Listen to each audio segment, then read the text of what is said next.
Magandang umaga po. Maaga pa lang nakapamalengke na kami ngayon kasi magluluto kami ng sopas.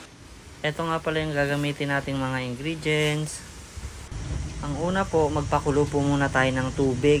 Tapos hugasan po muna natin yung macaroni. Tapos ilagay na po natin. Tapos pakuluin lang po natin ng konti. Pagkatapos po, ilagay na natin ngayon yung manok.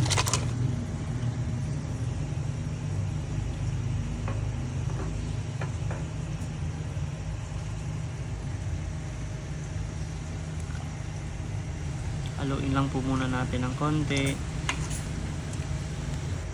Sunod naman po, ilagay natin yung sibuyas at bawang. Isunod na po natin itong carrots. At isama na rin po natin yung repolyo.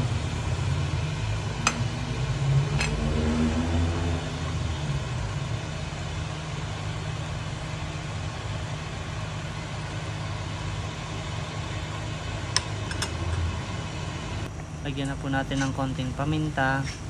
Tapos pampalasang asin po. Pag nagluluto nga pala po kami ng sopas, marami po kami maglagay ng gatas para mas masarap. Isang malaki at maliit na Alaska iba.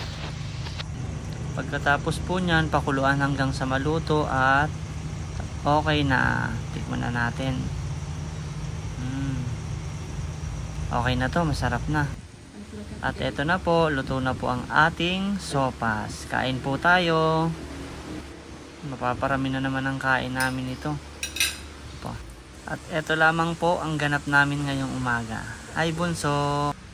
Happy Tuesday po at salamat sa panonood.